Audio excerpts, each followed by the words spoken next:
Namo Buddhaya, welcome and welcome back to another video. We've all heard these words more than 1,000,000 times in our life, and that is to let go of the attachments, and then we will be happy. But saying this is easy, but doing this practically, it is really, really difficult.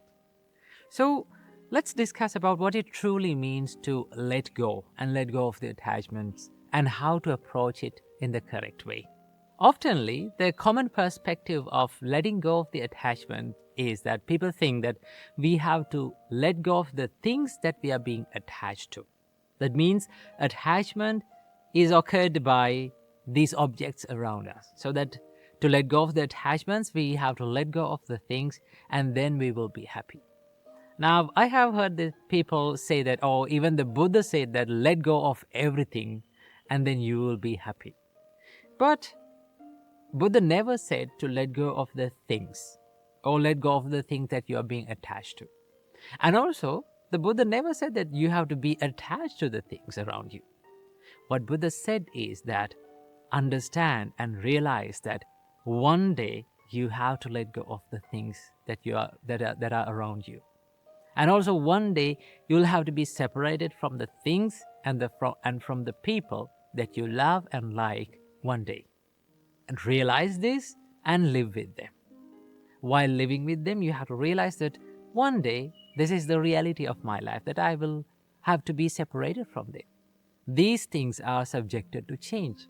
And that is the true understanding about letting go of the attachments. One of the misconceptions about attachment is that people think, oh, attachment is an object. So that to let go of the attachment, we have to let go of that object. But this is not correct, because if we have to let go of the attachment and if we have to let go of the things that we have been attached to, then we will never be able to let go of these attachments. Why? Because as human beings, when we come to this world, there are so many things that are around us. There are so many things that we use, right? So if we had to let go of the things, then we will never be able to do that. Because even the body that we use is an object. Right? This is not something that we truly own. So if we have to let go of the things, then we have to let go of even our body. But we can't do that in reality. So that understand, the attachment is not an object. Attachment is more of a mind-related thing. Just look at these words from the Buddha. The Buddha said, "They are not sensual pleasures, the pretty things in the world. A person's sensual pleasure is lustful intention. The pretty things remain just as they are in the world, but the wise remove the desire for them." So what Buddha says is, just let the pretty things in the world stay in the same way, and you let go of the desire to wanting to them to be in the way that you want. Wanting things to be permanent is what we have to let go. How we should do that? We should understand that everything is subjected to change. Everything is subjected to impermanence, where we expect things to be permanent, and that is what makes us suffering. So then one can ask, if we let go of the desire, will we be able to enjoy the things?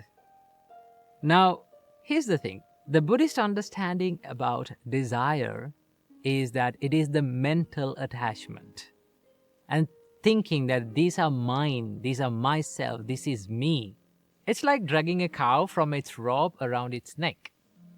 Like the cow pulls to his side and we pull to our side. And what happens to us is that our hands get hurt. The reason why our hands get hurt is not because the cow is pulling to his side. The reason why our hand gets hurt is we are gripping the rope so tightly, and we are not ready to let go. And at first, letting go of the rope seems scary. Why? Because we think that we might lose the cow. The cow might run away. But in reality, if we simply let go, yes, the cow may run for a distance, but it will always come back. That's the nature. Even in the life, letting go of the attachments seems scary at first. But when we realize that in this life we have gained nothing and we have lost nothing, it is very, very easy to let go. The reality is that in life, we are not owners of anything. We came to this life owning nothing, and we are living this life owning nothing. So in this little time, we are just using these things around us. So we are not true owners, or we haven't gained anything. So if we haven't gained anything, what we have lost? So how can we train our minds to let go of the attachments? What we should practice? Now, the first step of letting go is to understand the true nature of life. What is the true nature of life? That everything, every experience, every feeling, everyone in our life is subjected to this inherent nature of change. We are constantly changing, right here, even right now. When you understand this, you understand that life is nothing but a bunch of changes. So that when these things change, that we have nothing to hold on to as permanent and wanting things to be according to our own wish. Because the life is undergoing even the constant change right now, right here. When you realize that no one, nothing, no feeling, no experience stays forever in life, or in other words, you cannot step into the same river twice, you realize that thinking about this life as permanent, wanting things to be permanent, is nothing but just an illusion of your mind. We are being eluded from our ignorance. That is what we realize by realizing the true nature of this change in life. It is something like this. Imagine you are going to a magic show and watching the magic show. As long as you don't know how to do the magic, how the magic is done, then you get fooled by it. And as long as you get fooled by it, the magic is a magic for you. But what if we become friends with the magician and we learn how to do the magic? And then again you go to the same magic show and watch the magic show. Now the magic is no longer a magic for you. But still, you can watch the magic show, you can enjoy it, but you know how it happens. You know how it is done, so that you are not being fooled by anything. In the same way, when we realize that this illusion of our mind, that thinking about this permanent, thinking the life and experiences to be permanent is just an illusion of our mind, then you can enjoy the life, and also you can live life in a more wiser and a more experienced and a more matured way. So that is the way we understand about the attachment. This realization will make you more understanding about yourself and the world around you. And it will make you more easily enjoy this world in a more wiser and a more matured way. And also, by understanding about this constant change in your life, you let go of the attachment, you let go of this mind and the thought of wanting things to be permanent. And then the process of letting go will become much more easier. So understand that when we let go, we don't let go of the things. We let go of the mental and the emotional attachment towards things. We let go of that craving towards things, to wanting things to be permanent. And when you realize this, you can let go of this attachment and these expectations very easily. So that's a wrap for today's video. I hope you got some idea about attachment. So I wish you, may all of you be well and happy, and may all of you be happy forever. Namo Buddhaya. This is a special inner guide video that is dedicated to the little daughter who had asked a question from us. She had mentioned in her comment that she has a big problem with laziness, and also her exams are near, so she is in a big stress. And also, she said that she no longer finds a value in her life. I think most of the people Most of us have these kind of questions. Okay, let's start with the first question. She had said that she has a big problem with laziness and sleepiness. I know that getting up early in the morning and sitting for studying and doing the studies is a little bit of a hard thing to do when you are a student especially. First of all, let me introduce you to the inspiring words of the Supreme Buddha. Supreme Buddha said, Sukharani asadhuni attano ahitani cha. It is very easy to do evil things, the things that brings the unhappiness or the suffering or the regret to our life. Supreme Buddha said, Yangve hitangcha sadhungcha tangve paramadukkaram. If there is something that brings us the happiness to our life, if there is something that makes us proud about ourselves, doing such things is a really, really hard thing. So, getting up early in the morning and sitting for studies is a hard thing to do. Why? Because if you do that, it brings the happiness to your life. Right? Studying, educating yourself brings the happiness to your life. So, most of the people, they find hard to get up early in the morning. Now, we all like that fluffy and comfy and warm feeling that we feel on the bed in the morning. So, when you open your eyes in the morning, your mind says, just stay another 5 minutes. And that's the point that you are making the mistake. Your mind, you listen to your mind, you listen to what your mind says. When your mind says, just stay another 5 minutes more, it's okay, it's not a problem. That is where you make the mistake. And that 5 minutes will last long for another hour. And when you get up after an hour, your mind, the same mind that told you to stay on the bed for 5 minutes will complain you. You are not studying. It will say that you are going to fail the exams. That is how our mind lies us. That is how our mind tricks us. So when you get up in the morning, when you open your eyes in the morning, right? When your mind says to stay on the bed for another 5 more minutes, do not listen to that. Do not listen to that lie. Get up and refresh yourself and start studying early in the morning. There's a great quote that I remember all times when, even in my life, when I'm going through hard times, I remember this quote. It says, it is a wonderful quote. It says, if you do what is easy today, your life will be hard tomorrow. Let me repeat that again. If you do what is easy today, your life will be hard tomorrow. But if you do what is hard today, your life will be easy tomorrow. So getting up early in the morning is a hard thing. But if you do that hard thing, remember, your life will be easy. But if you stay on the bed for another 5 minutes, doing what is easy, your life will be hard tomorrow.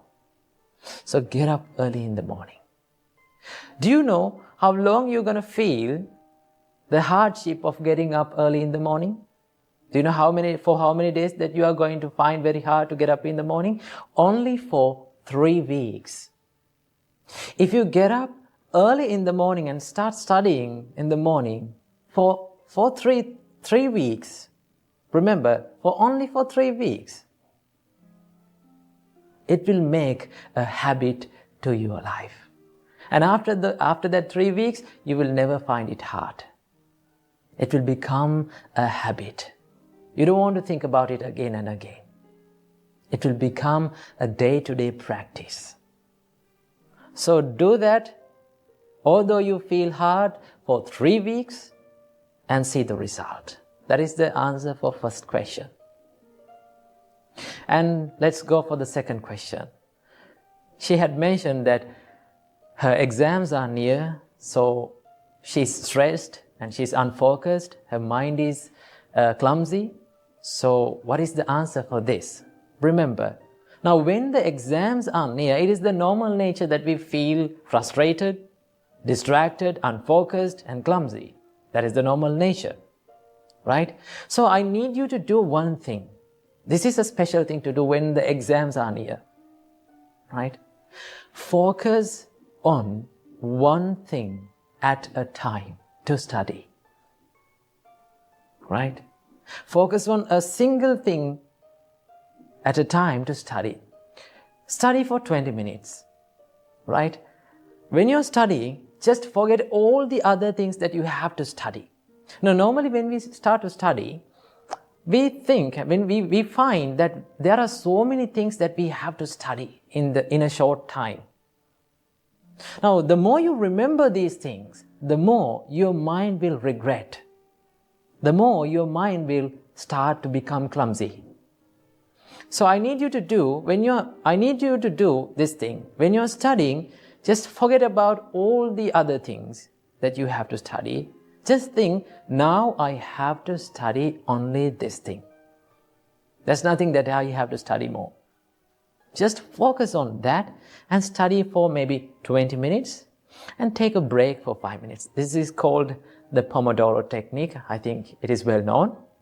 So study for 20 minutes, well focused, and give yourself a little bit of a break for 5 minutes and start studying again. And focus on the special points in your studies, right? And now, when the exams are near, if you haven't studied, right? So I know you're regretting in your mind. So, if you didn't make through the exam, I'm using the word if, right? If you did not make through your exams, I need you to do this thing. What is that? Never, ever give up studying. At some point in our life, we will lose our balance and we will fall down. We will go through hard situations, right? We will fall down in our life, but get back up and try again. You will fall for the first time. You will fall for the second time. You will fall for the fourth time, fifth time. Though you fall for the 1,000,000th time, what you have to do is get back up and try again. As humans, we should never give up in our studies and in our success. So, if you did not make through the exams, do not quit your studies. Do not quit your education. Right? Get back up and try again, and one day, you will find that you have been success. And let's go for the third question. She said that she no longer finds a value in her life. Remember, as humans, we are born to this world to add a value to our life. When we come to this world, we brought nothing. We had nothing. We knew nothing. But as humans, we have to add a value to this life. Right? Study well, start loving others, start loving your parents. And if you cannot study for yourself, right? If you cannot work for yourself, work for the people who loves you. There are so many people around you who loves you, who have dedicated their life on behalf of yourself. Right? They are your parents. Try to bring a smile to your parents' face saying, "Mom, Dad, I made it." One day you should do this. So if you did not give up, you will be success one day.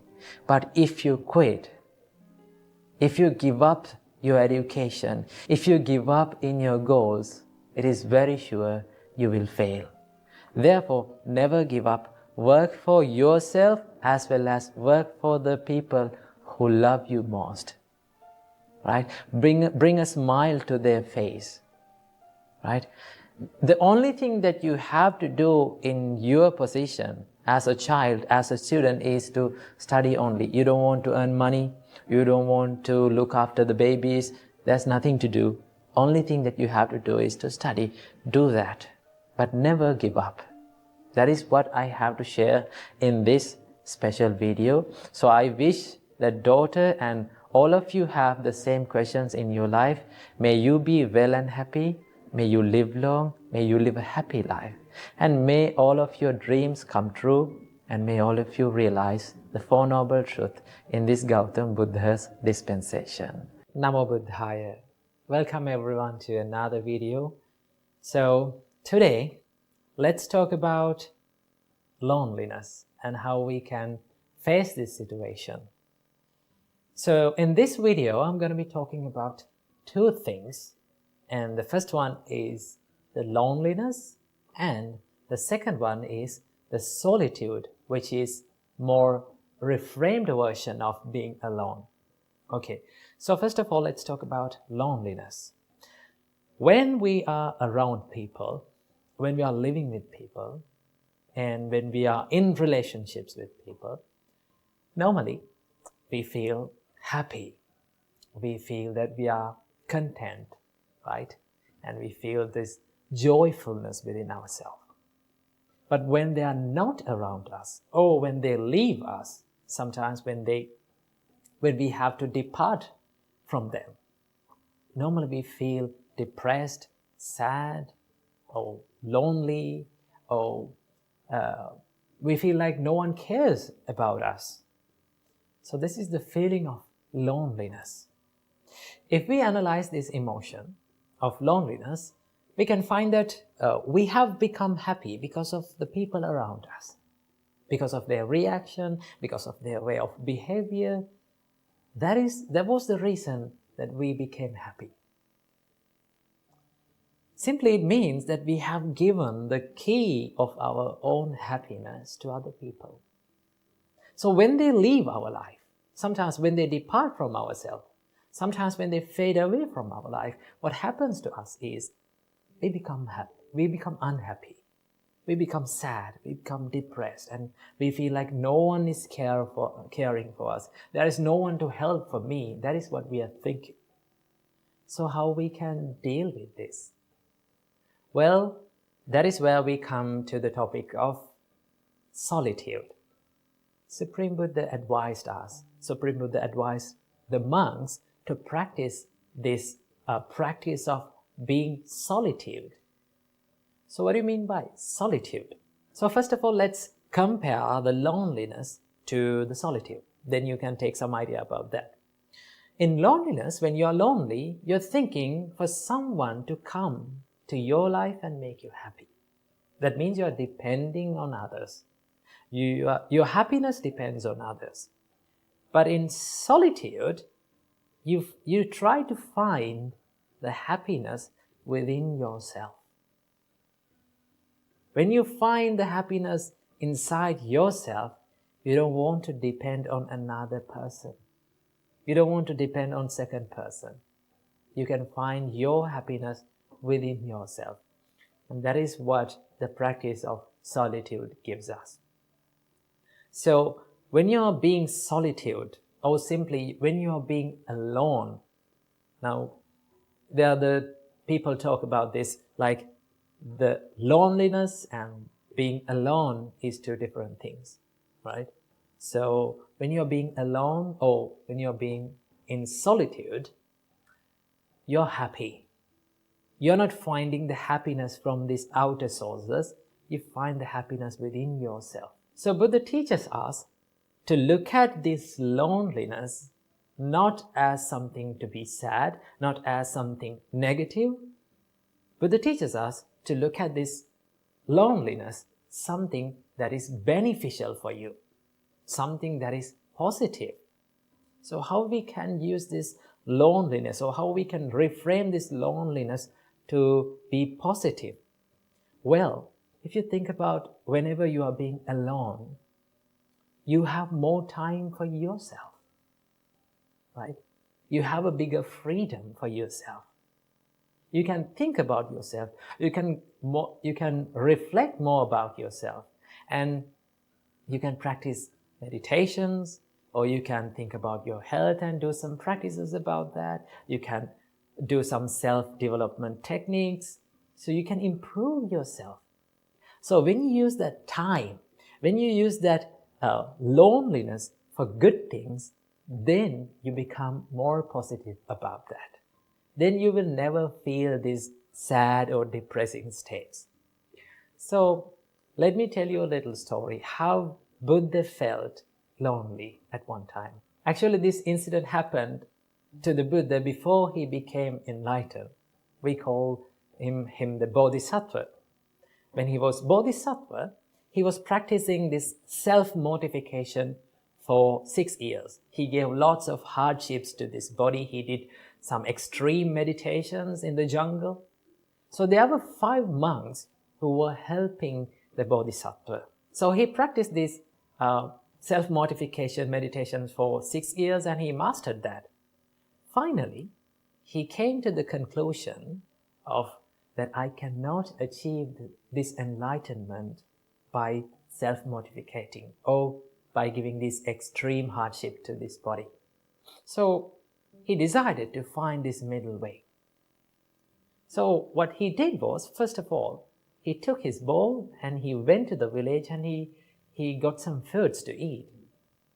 Because he thought that to do the meditations, I need to have this physical energy. But those 5 monks who were helping to Bodhisattva, who were expecting the enlightenment from the Bodhisattva through this self-mortification, was so confused because they saw that the Bodhisattva is having these foods. Then those 5 monks thought, now he's not going to achieve this enlightenment. The enlightenment can only be achieved by this self-mortification. So they never believed on the Bodhisattva. So what they did was, they left the Bodhisattva.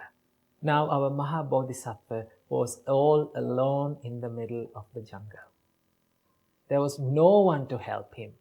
There was no one to care about him. No one knew about him. He was all alone. But he didn't think about that loneliness as something depressed or something negative. So he thought, now I have more time for myself. I can do my meditations freely. There was no one to think about me. So I must use this time for my self-development. That is what Mahabodhisattva thought. So that is the way that we also should think about this loneliness. If you are feeling lonely, if you are having some kind of a loneliness situations in your life, use that time, use that valuable time to create a better life for yourself, because you have more time. You can do meditations. You can stick into a daily routine of the self-development. You can do meditations. You can do workouts. You can walk for some time. And you can be with this nature, read a book, or learn something new, practice meditations, do exercises. These things can be done when you are all alone. So, rather than feeling depressed about the situations that you are in, why can't we become more happy about the time that we are spending alone, right?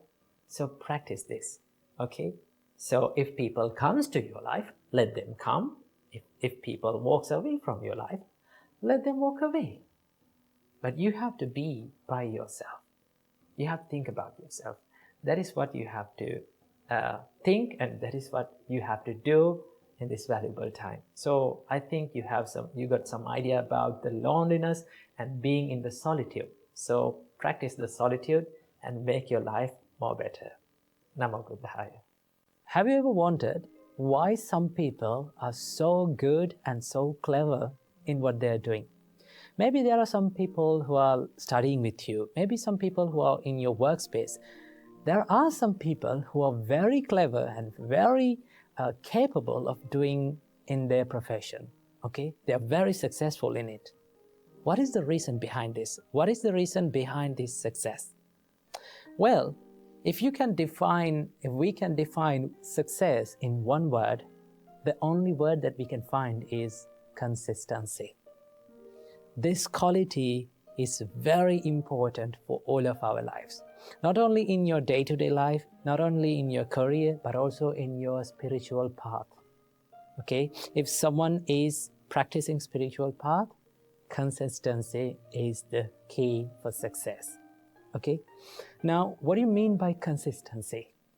Consistency means doing something every single day or without stopping for a long period of time until you get better at it. Now, if we look at our life, there are some bad habits we all have in our life. Okay? Why we are so good at these bad things? The reason behind why we are so good at bad things is we have done it for a long period of time every single day without stopping. That is the nature of our mind, and that is the nature of our life.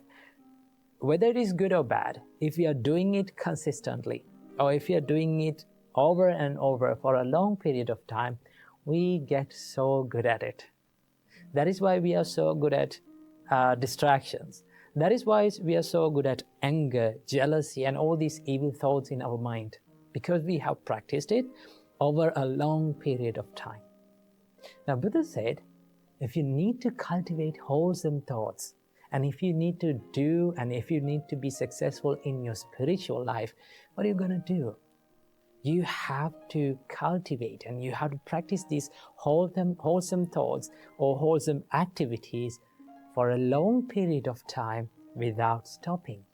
Okay? Every single day. Okay? Let's keep the spiritual life for a part. Let's take the studying and education. Now, if you're someone who is studying, and if you're someone who is focused on education, what do you have to do? You have to keep studying. Okay? Sometimes you find very difficult and very challenging to keep studying. Why? Because our mind gets distracted. Okay? Sometimes we lose our focus. Now, in that time, so many of people, they complain that I cannot study. Okay, I'm distracting always. What is the reason? Why? What is the problem with me? Well, the only problem behind the failure or the unsuccessfulness is lack of consistency. Sometimes we try to study and then we feel tired and we feel less focused, and then we give up. Okay, and then after maybe like 2-3 days, again we try to study, and then again the same thing happens, and then we give up. Okay, in that way you're not going to be successful. Okay, if you want to be successful in any field of your life, maybe studying, maybe in your meditations, maybe in your spiritual life, maybe in kindness, maybe cultivating compassion in your life, what do you have to do? You have to be consistent. That is the only way to be successful in anything. I can still remember when we came to become monks. Okay, on the first day, our monks gave this first advice to us. That is, they said that it takes several minutes to become a monk physically. Okay, it takes a few minutes to make your body a monk, but it takes years and years, maybe lifetime, to be a monk from your mind. You will fail, you will be unsuccessful in some parts in your life, but you have to keep going. Do not ever quit. That is the first advice that we were given. So, to be good at anything, to be successful, to be happy, to be successful in your spiritual life, to practice meditations, to be good at that, what are you going to do? Keep doing it every single day. That is the thing. But there's a problem. The real problem or the real enemy for the consistency is the higher expectations. We set a lot of high expectations in our life, and when we are not able to get it, we give up. That is the only thing. Now, so many people come to me and complain that I cannot meditate for 1 hour. What is the problem with me? I cannot focus for 1 hour. Well, in the beginning, no one can do that. Okay, there may be some few lucky people in this world. Okay, they can concentrate instantly. But if you want to be good at in your meditations, in your focusing and your concentration power, what do you want to do? Keep doing it. Okay, do not set high expectations. Right? Aim for the little achievements. Maybe like you can focus and you can think like before you are starting meditation, you can think, well, if my mind became concentrated or well focused only for 1 minute, that's okay. I'm happy with that 1 minute. Okay? When you focus on that, you can easily achieve it. You can do that. When you achieve it, you feel a sense of happiness in your life. You feel like you achieved that target. So in the next day, when you meditate, maybe you can focus your mind or you can concentrate your mind for 2 minutes. Okay? So if you keep on focusing on little achievements and without having high expectations in your life in the first time, then you will be good at maintaining your consistency. Because sometimes when we don't see results, okay, when we don't get results quickly as we want, we just give up. That is the biggest problem in our minds. Okay, to be successful, you need to spend a period of time that you are not seeing the results. Okay, one day I was climbing, and in Sri Lanka we have a nice mountain where we climb to see the Buddha's footprint. Okay, that is called Adam's Peak or the Sri Pada in Sri Lanka. So once we were climbing, we could not see the mountain top. We don't know where we are going. Okay, so one monk said to me, it doesn't matter, you cannot see where you are going, but if you're clear in your next step, take that step. Okay, and if you're in the correct path, no matter how fast or slow you go, you will go to your destination that you want to go. So always remember that it doesn't matter how fast or how slow you are moving towards success. The most important thing is that whether you're going to do it every single day in the correct way or not. So remember, consistency is the key for success for anything. So keep doing what you're doing, right? Keep doing the good works that you're doing, even if you don't see the results in your life. Keep doing it, and one day I'm very sure that you will achieve your goals definitely. So keep that in your mind. May you be happy and well.